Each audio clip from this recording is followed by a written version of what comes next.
নির্দেশনা দিয়েছে সেই দিক নির্দেশনায় আমরা পালন করছি। তার নেতৃত্ব আমাদের মেহেরপুর জেলা জাভেদ মাসুদ মিল্টন ভাই তার আস্থাভাজন একজন ব্যক্তি।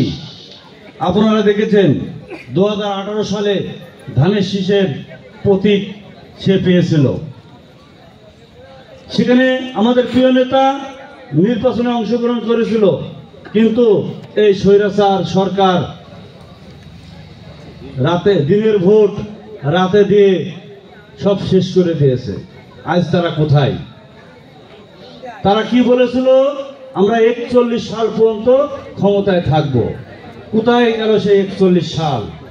এটা তো 25 সাল, তার মানে 16টা বছর তারা হারিয়ে ফেললো আগে থেকে। কারণ ওদের মতো মিথ্যা কথা আমার জাতীয়তাবাদী দল বলে একটা ব্যক্তি 2 বারের অধিক প্রধানমন্ত্রী থাকতে পারবে না।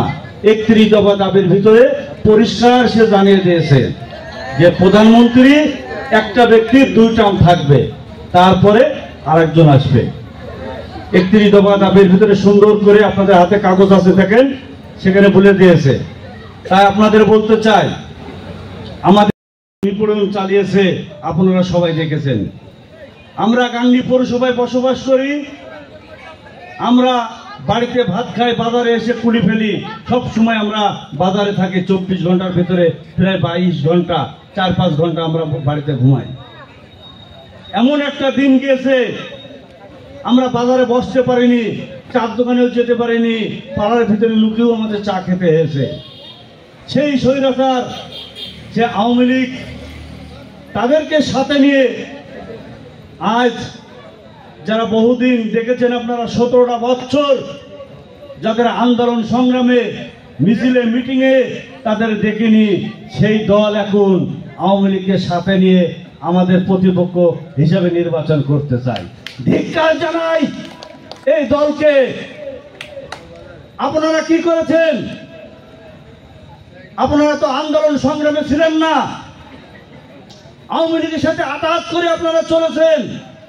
এখন আবার তাদেরকে নিয়ে আপনারা সরকার গঠনের চিন্তা করছেন।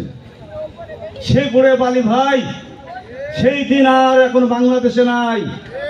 5 তারিখের পরে থেকে সারা বাংলাদেশে ছাত্র দল, যুব দল, স্বেচ্ছাসেবক দল, মহিলা দল, বিএনপি সহ যেভাবে দেশকে কন্ট্রোলে রেখেছে, আপনারা ভুলে যান আপনাদের এই স্বপ্ন, ভুলে যান আপনাদের স্বপ্ন। আপনারা কি করেছেন?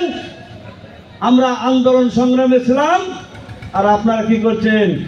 আপনাদের যারা আপনাদের সাথে তাদেরকে নিয়ে বিভিন্ন অফিস আদালত বিভিন্ন জায়গায় যে জায়গা দখল করছেন।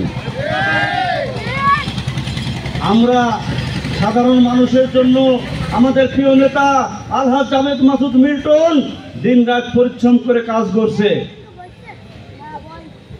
তারই কথা অনেক বলতে হয়। এই ব্যক্তি, এই প্রিয় নেতা 17টা বছর যারা মামলা খেয়েছে তারাই জানে। তাদেরকে সে সব সময় তাদেরকে একেবারে সন্তানের মতো তাদেরকে নিয়ে বেড়েছে এই প্রিয় নেতা। তাদেরকে দুঃখ কষ্ট কখনো বুঝতে দিনি।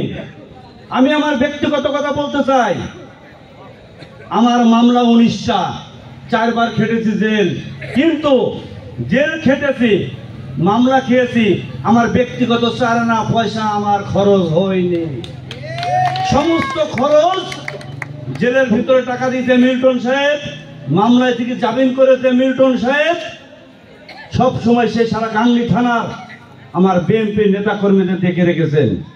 তাই আমরা তার কাছে ঋণী। আমরা সেই ঋণ শোধ করার সময় এসেছে।